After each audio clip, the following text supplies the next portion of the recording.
So I've been really interested in designing for cars and car sound specifically for a long time. When I released my record Car, I was taking field recordings of the car itself. I was taking field recordings inside the car. I was trying to play with some of the spatial dynamics within a car. And so this is something that I've really been thinking about for a long time. So when Fernando and James came along and asked me to be involved in this project, I was really excited to deal with a car as a musical medium. There's absolutely no reason why cars in this day and age need not be intelligent or responsive to their environments rather than simply imposing themselves. Holly and Matt have been really instrumental in helping us take this project from what could have been a technical and aesthetic journey to an area which resonates on a deeper, more humanistic level.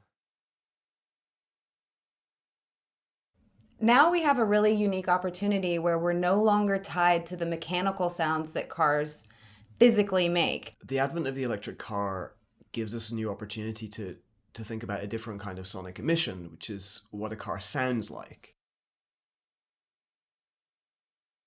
We were looking for a combination of aesthetics, function, and responsiveness. Responsiveness being a key element because it basically means that we're not superimposing our ideas onto the city, rather we're developing a system that allows for the car to respond to the city around it and emit sounds that are relevant to the city around it.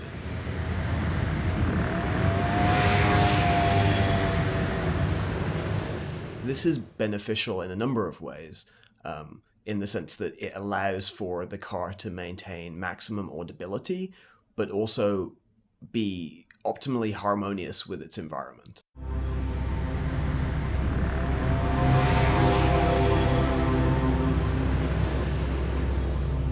The decisions that we make in a studio in Sweden might not work on a street level in Mumbai, and yet with this kind of responsive system, we're increasing our chances of that working out. So with the idle sound, we really wanted to, in a way, introduce the car. It has two contrasting elements. One is a roughness in the bass, and the other one is a wonderful synthesized, vocally based sound. In that, the core sound is, I think, a beautiful expression of the city itself.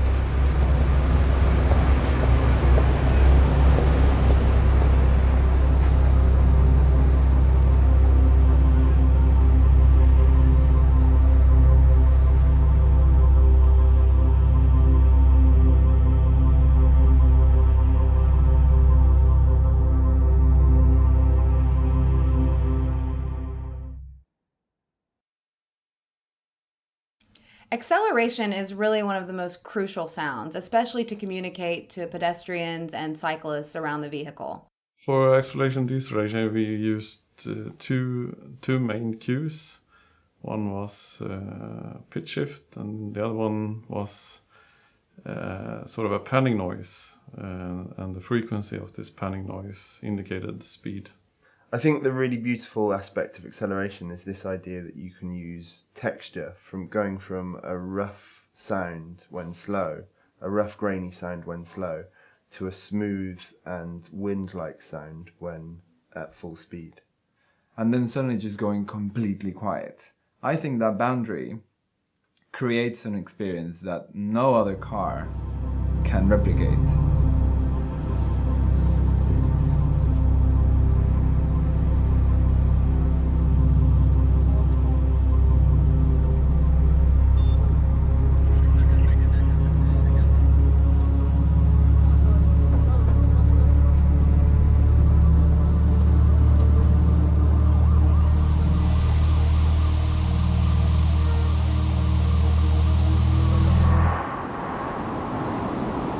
Our system decelerates from wind noise with sonic announcement, adjusting levels to ensure that it's maximally audible but never a nuisance.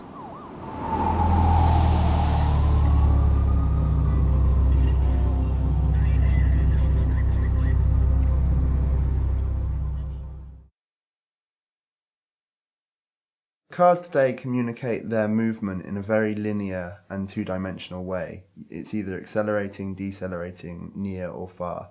The idea with the turning sound was that we could begin to communicate in a more three-dimensional way.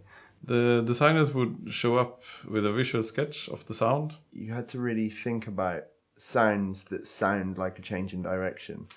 And the closest I could get to that in describing it to Peter was this idea of a guitarist using a whammy bar and the wow wow in sound. And then I had to somehow translate that into a sound, and that was quite interesting. In a way, we've transformed the steering wheel into a kind of musical controller. So when you're turning the vehicle, it actually affects the sound that the vehicle makes.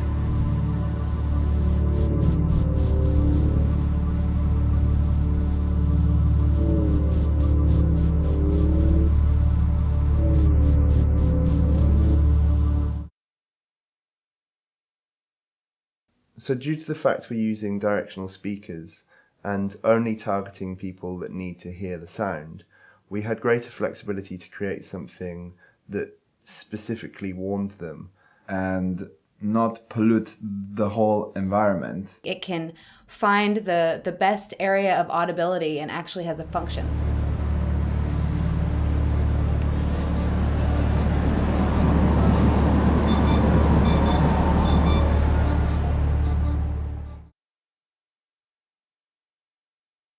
The most exciting component of these car sounds is how they interact with each other. Using principles of musical counterpoint, the cars will emit a sound and be sensitive to other cars around them. And rather than creating singular sounds, they're harmonizing and creating an overall subtle but elegant backdrop to the city. Making music for a symphony of cars was an entirely different palette, an entirely different way to work. Stockhausen wrote music for helicopters, so I want to write music for cars.